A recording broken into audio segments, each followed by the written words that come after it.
Salut tout le monde et bienvenue dans une nouvelle vidéo WebDev PHP dans laquelle on va se connecter aujourd'hui à la base de données MySQL et ainsi faire notre CRUD. Donc on va enregistrer, rechercher, modifier et supprimer les données. Alors sans plus tarder, déjà à ma gauche, j'ai mon formulaire de description de produit dans lequel j'ai mis 4 champs qui sont le numéro, le nom, la quantité et le prix. Et à ma droite ici, j'ai ma table liste de produits dans laquelle il va afficher tous les produits qui seront enregistrés dans ma base de données. Et là, j'ai mes 4 boutons qui sont enregistrés sur rechercher, modifier et supprimer. Alors là, maintenant, nous allons commencer par créer notre base de données. Donc, l'exercice est directement très simple parce que nous allons connecter notre base de données MySQL à notre site web, donc notre site web WebDev PHP, et pouvoir enregistrer les données. Alors, je vais commencer déjà par créer ma base de données. Et pour cela, je vais me rendre en phpMyAdmin en faisant localhost. Si vous avez installé votre serveur sur un port ou vous avez vous-même défini votre port, alors vous allez faire localhost le numéro de votre port. Du coup, moi, j'ai installé le serveur sur le port 80, donc je vais directement me rendre à la page de WAMP serveur. Alors là, je me rends sur phpMyAdmin. On va attendre. Du coup, je vais déplacer là. Ok.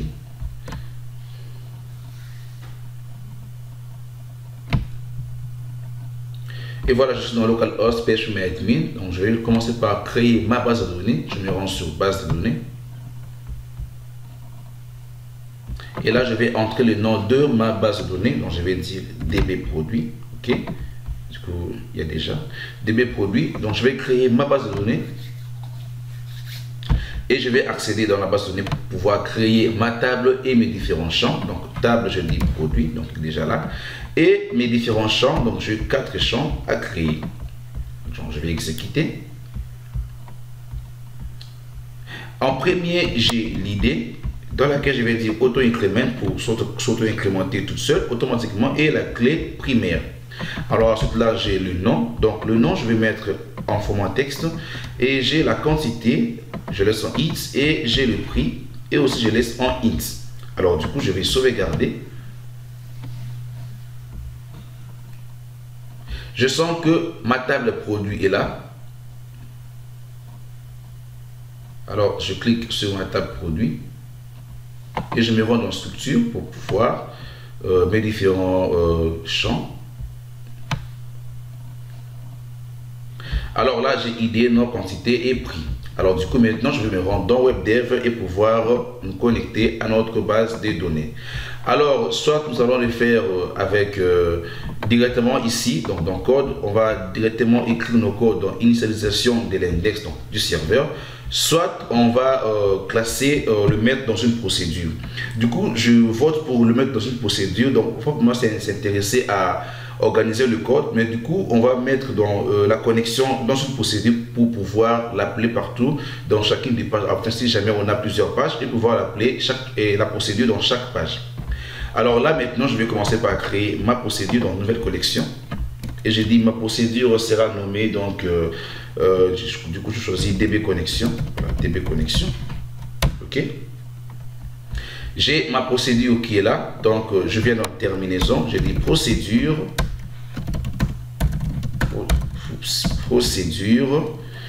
J'ai dit connexion database. Donc, du coup, là, je vais mettre un petit commentaire en disant procédure de connexion à la base des données MySQL. Voilà. Donc, du coup, procédure, je mets mes parenthèses, je n'ai pas de paramètres à entrer, du coup, je valide directement. Et là, maintenant, je vais commencer par initialiser mes variables. Alors, je dis initialisation des variables. OK. Alors là, je dis en premier DB serveur est une chaîne. Alors, DB serveur est une chaîne. Du coup, je dis localhost, c'est le nom de mon serveur. Alors là, j'ai dit DB utilisateur. Du coup, je vais un petit peu, voilà, bien organisé. Est une chaîne Alors, DB user, le nom de l'utilisateur, on précise root parce que je n'ai pas configuré WAMP, donc le nouveau nom de l'utilisateur. Ensuite, j'ai DB password. Pour le mot de passe est une chaîne. Ensuite, pour le mot de passe, je n'ai pas de mot de passe à entrer. Et là, j'ai DB nom. Donc, nom BDD. OK? BDD. Voilà. Le nom de la base de données est une chaîne. Et là, du coup, le nom de ma base de données était DB produit. Voilà, avec S à la fin. DB produit. Ensuite, DB mode connexion. Donc, le mode de connexion donc est une chaîne. Pour le mode de connexion, le mode de connexion est MySQL. Du coup, voilà, j'ai initialisé mes différentes variables et directement affecté des valeurs. Alors maintenant, nous allons nous connecter à notre serveur, dans notre base de données qui est créé dans PHP-MyAdmin. Alors, connexion BDD. Du coup, je fais appel à la fonction SQL Connect. Voilà. SQL Connect la source, donc DB serveur qui est la source. Ensuite, utilisateur qui est DB utilisateur. Là. OK. DB, voilà, DB password. Et j'ai DB nom, le nom de ma base de données. Voilà. Et ensuite, j'ai DB mode de connexion. Voilà. OK. Du coup, voilà, je me suis connecté à la base de données qui est créée dans PHP-MyAdmin. Du coup, on va tester si réellement on s'est connecté à notre base de données. Je vais les mettre dans une condition si SQL mode connexion est vrai, donc du coup, égal vrai. Alors, du coup, je vais afficher un petit message info en disant connexion réussie. Voilà. Sinon, je vais afficher un petit message en disant du coup connexion échouée. Voilà, connexion échouée. Oups. OK. Voilà. Alors là, du coup, pour tester, je vais appeler ma procédure ici, donc dans initialisation. Du coup, je vais d'abord, parce qu'il va s'initialiser une seule fois, je vais afficher l'initialisation. Donc, je vais l'appeler là, par exemple. Du coup, je vais peut-être l'appeler voilà, précisément là. Je dis à chaque affichage. À chaque affichage. Je vais cocher plutôt celui-ci.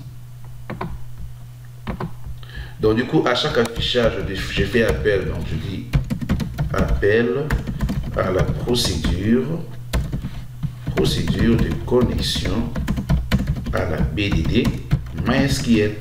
Voilà, du coup, c'était connexion database. OK? Et voilà, maintenant là, je n'ai qu'à actualiser pour tester si je suis réellement connecté à ma base de données. Je vais actualiser.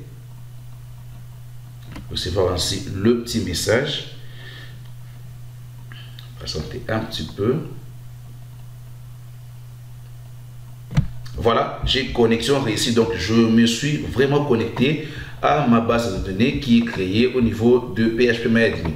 Alors, du coup, je vais faire tester maintenant le contraire, si réellement là que ça marche. Donc là, je vais supprimer les S de ma base de données et voir si réellement ça va à nouveau marcher. Donc, je actualise à nouveau. Voilà, connexion échouée. Donc, il n'a pas pu trouver ma base de données. Et voilà. Donc, du coup, là maintenant, voilà, je vais remettre ceci. Voilà. Alors, les conditions, j'efface. Et j'efface aussi ceci. Et voilà. Donc, on a appelé notre procédure dans notre affichage de l'index. Donc, là maintenant, nous allons nous connecter. Du coup, je vais le remettre dans initialisation. Il va s'initialiser. Voilà, je le mets là. Et maintenant, nous allons nous intéresser à enregistrer nos données dans la base de données. Et voilà. Donc, là, oups, je vais t'effacer parce que je n'ai pas besoin de toi là. Voilà. Maintenant, nous allons nous attaquer à notre bouton enregistrer. Donc là, je vais aller au niveau du code et maintenant saisir le code qui me permettra d'enregistrer mes données. Alors, du coup, je vais uniquement laisser serveur. Ça, je peux enlever et ça aussi. Je laisse uniquement serveur. Alors, qu'est-ce que nous allons faire ici? Nous allons d'abord en premier préparer notre requête, ensuite exécuter notre requête. Donc, nous allons exécuter la requête avec la fonction SQL exec. Alors, nous allons déclarer une variable qui sera prepare SQL ou prepare requête. Donc, on va préparer notre requête et ensuite, on va l'exécuter grâce à la fonction SQL exec. Donc, là, je vais, voilà, préparation de la requête. OK? Je prépare ma requête en disant prépare requête est une chaîne. Donc, je prépare ma requête en disant insert into. Donc, ma table qui est produit, dans ma table produit. Ensuite, entre parenthèses, j'ai mes différents champs qui sont nom. Donc, le nom. Donc, la quantité et le prix. Du coup, l'idée, on ne le met pas parce qu'il va s'auto-incrémenter et il a aussi l'index qui est primaire. Alors, là, j'ai mes différents champs. Donc, je vais insérer dans ma table produit, dans mes différents champs.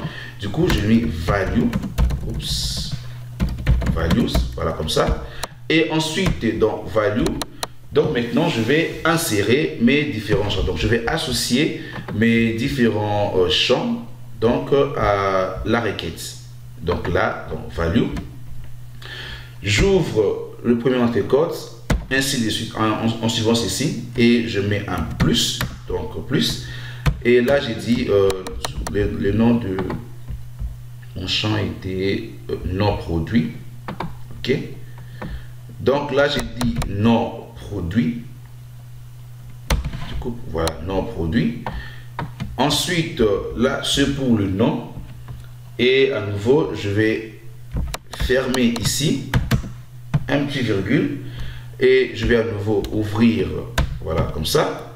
Ensuite, mettre encore le plus. Voilà, plus. Donc, on va les concaténer. Plus, je dis quantité.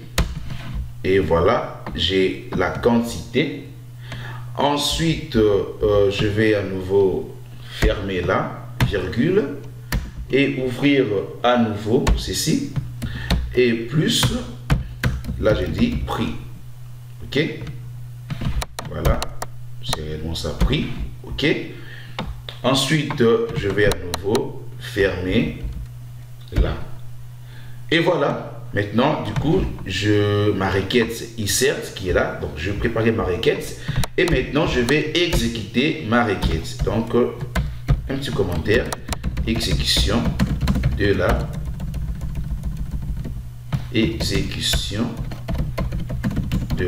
requête. Voilà, je vais exécuter ma requête. Alors, pour exécuter ma requête, je vais créer une variable nommée execute requête. Execute requête, donc je vais dire que c'est un entier parce que est un entier. Donc, je vais soit 1, soit 0, est un entier. À laquelle je fais appel à la fonction SQL exec. Voilà, SQL exec. Je vais premièrement tester, donc le texte de ma requête, c'est prepare requête. Ensuite, le deuxième paramètre, c'est le nom de ma requête. Donc, du coup, je vais choisir un nom. Au hasard, je dis SQL1. Voilà, SQL1 qui est comme le nom de ma requête. Ensuite, je vais maintenant vérifier, donc vérification, si la requête, voilà, la requête est vraie. Voilà, donc j'ai dit si exécute, donc je vais vérifier si l'exécution de ma requête est vraie. Exécute requête égale vrai. Égale vrai. Alors, je vais du coup afficher un message. Du coup, info, enregistrement effectué. OK? Enregistrement effectué. Sinon, Sinon, je vais dire info, enregistrement non effectué. Voilà, non effectué. Oups. Voilà, non effectué. Une fois ceci est fait, du coup, je vais maintenant fermer ma requête. SQL ferme. Donc, je ferme le nom de ma requête, c'est SQL. Hein? Voilà. Et là, donc, je vais maintenant pouvoir tester. Je retourne sur mon index, j'actualise. Et voilà. Donc, nom du produit, je vais dire plastique. La quantité, j'ai dit 16. Et le prix, je dis 1800. Voilà. Enregistré. Du coup, on va patienter. Oups, il m'a dit SQL exec, pas de connexion. Bon, SQL exec, pas de connexion. Erreur d'exécution de la page index dans le traitement clic du champ enregistré. Donc, il me dit clic du champ enregistré. Donc là, SQL exec, je prépare ma requête.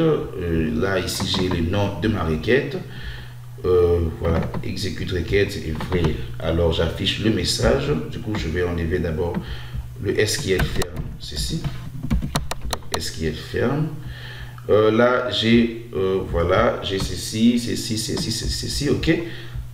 Du coup, je vais à nouveau actualiser. Je vais renvoyer.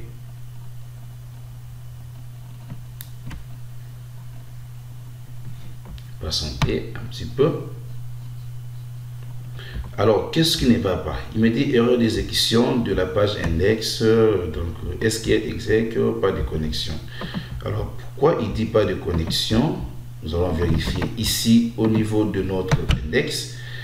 Donc là, on a bien fait appel à notre procédure de connexion. Et DB connexion, oups, c'est ici la base de données, donc je n'ai pas remis le S. Donc voilà. Alors à nouveau, on va réexécuter. Voilà, je vais renvoyer. Et voilà, j'ai enregistrement effectué. Du coup, je vais vérifier dans la base des données affichée. Et voilà, j'ai l'ID 1, le nom, la quantité ainsi que le prix. Alors du coup là, au niveau de mon index là, je n'ai pas encore de produits qui sont affichés. Alors maintenant, nous allons afficher tous nos produits qui sont dans la base de données. Alors nous allons l'afficher ici dans notre liste de produits. Et donc là, nous allons avoir besoin d'une requête pour afficher nos listes de produits dans notre table. Alors là maintenant, du coup je retourne dans index. Voilà, là. Après actualisation, après l'appel de notre procédure, donc je vais dire un petit commentaire là, affichage des données dans la base dans la table. Voilà, dans la table. Ok. Alors, pour cela, nous allons préparer une requête. Donc, nous allons préparer... du coup, on va directement déclarer une variable donc résultat. Résultat requête est une chaîne. Voilà, et pour nom est un entier parce qu'on va du coup avoir soit 1 soit 0. Donc, appel à la fonction SQL exec. Donc SQL exec là, j'ai select, j'ai dit all from, donc select all from, oops, from, le nom de ma table qui était produit, donc produit, ok. Ensuite, je vais donner le nom à ma requête, donc je dis rec, du coup rec, pardon, voilà rec 1, ok. Alors, je vais maintenant vérifier. Donc, vérification. Vérification. Alors, j'ai dit si résultat, donc le résultat de ma requête, si le résultat de ma requête existe, alors je vais faire maintenant, donc je vais maintenant transférer, donc transfert des données dans la table. Alors, pour transférer les données, je vais faire appel à la fonction SQL table. Voilà, SQL table. Et là, je vais donner le nom de ma requête qui est rec1. Ensuite, les champs à afficher dans ma table, donc je vais afficher dans toute la table, donc je sélectionne table produit. Si jamais vous voulez uniquement afficher le nombre de colonnes, alors là, vous mettez un petit virgule là et vous précisez le nombre de colonnes que vous souhaitez afficher. Alors moi, dans mon cas, je vais afficher dans toutes les colonnes. Alors là, je vais dire un sinon, je dis info. Transfert, donc du coup je vais dire transfert des données échoué, ok, échoué, voilà. Une fois ceci est terminé, je vais fermer maintenant ma requête. Donc commentaire, fermeture de la requête, voilà. De la requête, ok, SQL ferme et du coup je ferme ma requête, donc avec 1, ok. Alors on enregistre et on actualise au niveau du navigateur. Du coup je mets à l'initialisation, c'est pour cela il va pas vraiment afficher du coup au complet parce que je vais préciser à voilà. Ici j'ai plastique, la quantité et ainsi que le prix. Donc là maintenant j'ai bel et bien mes données qui s'affichent, donc mes données enregistrées dans ma table produit, et voilà, je le vois maintenant affiché dans ma table, donc la liste de produits. Et voilà, maintenant nous allons attaquer le bouton rechercher. Alors pour cela je vous donne rendez-vous dans le tuto suivant. Donc allez, bye bye, bis, ciao.